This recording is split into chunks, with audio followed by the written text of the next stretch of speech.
March 19 வியாழக்கிழமை. அன்பிலே நிலைத்திருங்கள்.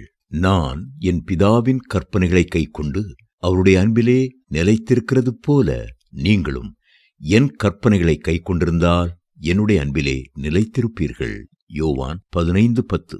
ஆவியின் கனிகளிலே சிறந்த கனி அன்பு என்கிற கனியாகும். ஆவியின் கனியோ அன்பு என்றுதான் கனிகளின் பட்டியல் துவங்குகிறது. கலாத்தியர் 5:22. இந்த தூய்மையான அன்பை இயேசு கிறிஸ்துவிலே நீங்கள் காணலாம். அவர் தன்னையே சிலுவையில் அர்ப்பணித்து இவ்வளவாய் உலகத்திலே அன்பு கூர்ந்தார். யோவான் 3:16. ஆகவே இந்த தெய்வீக அன்பிலே நிலைத்திருங்கள். இயேசு கிறிஸ்துவனுடைய அன்பு தியாகமான அன்பாகும். அது தம் அண்டை வருகிற ஒருவரையும் தள்ளாத அன்பு, உங்களை தேடி ஓடிவந்த அன்பு, உளையான சேற்றிலிருந்து தூக்கி எடுத்த அன்பு, உங்களை முடிவு பரியந்தம் நேசிக்கும் அன்பு வேதம் சொல்கிறது. மேலும் நமக்கு அருளப்பட்ட பரிசுத்த ஆவியினாலே தேவ அன்பு நம்முடைய இருதயங்களில் ஊற்றப்பட்டிருக்கிறபடியால் அந்த நம்பிக்கை நம்மை வெட்கப்படுத்தாது. ரோமர் 5:5. அன்பு இல்லாவிட்டால் ஆவியின் வரங்களினால் பிரயோஜனம் இல்லை. அப்போஸ்தலனாகிய பவுல் சொல்லுகிறார், நான் மனுஷர் பாஷைகளையும் தூதர் பாஷைகளையும் பேசினாலும் அன்பு எனக்கு இராவிட்டால் சத்தமிடுகிற வெண்கலம் போலவும் ஓசையிடுகிற கைத்தாளம் போலவும் இருப்பேன். நான் தீர்க்க தரிசன வரத்தை உடையவனாயிருந்து சகல ரகசியங்களையும் சகல அறிவையும் அறிந்தாலும், மலைகளை பேர்க்கத்தக்கதாக சகல விசுவாசம் உள்ளவனாயிருந்தாலும் அன்பு எனக்கு இராவிட்டால் நான் ஒன்றுமில்லை. 1 கொரிந்தியர் 13:1-2. ஆகவே அன்பிலே நிலைத்திருங்கள். அன்பில்லாத ஊழியம் மாய்மாலமான ஊழியம்.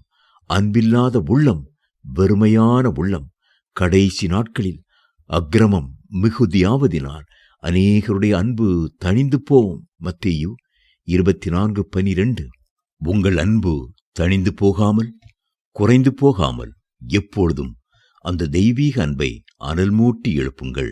நேசம் மரணத்தைப் போல் வலிது, நேச வைராக்கியம் பாதாளத்தைப் போல் கொடிதாயிருக்கிறது. அதன் தழல் அக்னி தழலும் அதன் ஜுவாலை கடும் ஜுவாலையுமாயிருக்கிறது.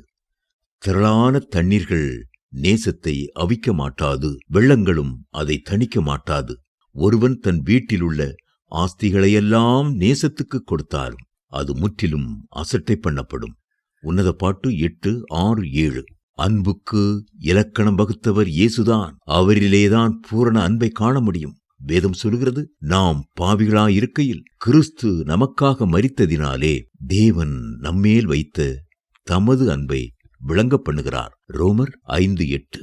இயேசு கிறிஸ்துவனுடைய பார்வை, வார்த்தைகள், செயல்கள், உபதேசங்கள் என அனைத்திலுமே அன்பை காண்கிறோம். கல்வாரி சிலுவையிலே அவரிடமிருந்து வெளிப்பட்ட அன்பின் பெருவெள்ளம் நம் உள்ளத்தை கொள்ளை கொள்ளுகிறது.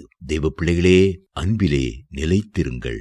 தம்முடைய ஒரே பேரான குமாரனாலே நாம் பிழைக்கும்படிக்கு தேவன் அவரை இவ்வுலகத்திலே அனுப்பினதினால் தேவன் நம்மேல் வைத்த அன்பு வெளிப்பட்டது. 1 யோவான் 4:9.